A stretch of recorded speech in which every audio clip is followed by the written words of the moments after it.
ես հրաժարականի մասին հայտարարություն տվել եմ եւ ասել եմ, որ հրաժարական չեմ տալու եւ ինչու, որովհետեւ ամոթալի պարտություններ եւ այլն, մենք նոր խոսում ենք շատ երկար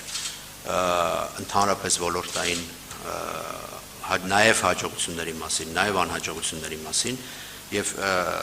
ճիշտ ասած, ասեցիք ֆուտբոլային հարց են տալու, հեչ ֆուտբոլային չէր ասել, որ այսքան պարտությունից հետո մարզիչը պատրաստում եք մարզչին հանել, հա, տենց բան ասեցիք։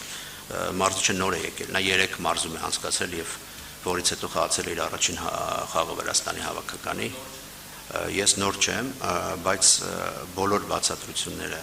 ես հայտարարության մեջ տվել եմ, նորից եմ ասում, ամենասկզբում խոսքից երբ ասեցի, որ մենք խոսել ենք այդ ամենի մասին, ով ցանկանում է տեսնել եւ լսել, տեսնում է, ով չի ցանկանում, չի տեսնում, եւ հրաժարականի պահանջը, հրաժարական ընդհանրապես եւ հասարակական կազմակերպության ղեկավարը դա ինստիտուցիոնալ խնդիր է եւ շատ կարեւոր է թե ինչ են կարծում այն ինստիտուցիայի, այն ինստիտուտի անդամները, որոնք ընտրել են քեզ եւ ես ձեզ ասեմ շատ հստակ բացառությամբ 2 ակումբի մեր մնացած բոլոր անդամների հետ մենք բարբերաբար քննարկումներ ենք ունենում եւ բոլորը հասկանում են եւ զարգացման տեմպերը եւ խնդիրները եւ օբյեկտիվ խնդիրները եւ այդ իսկ պատճառով նաեւ շփվելով մեր անդամների հետ ես այդ որոշումը կայացնել եմ, որի մասին արդեն հայտարարել եմ։ Պարոն Նիկոլոսյան, եթե դուք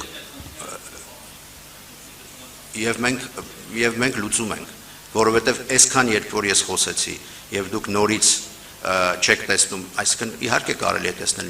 միայն վատը եւ պետք կարելի է չցանկանալ տեսնել լավը, բայց դա արդեն յուրաքանչյուրի անձնական ընկալման հարց է։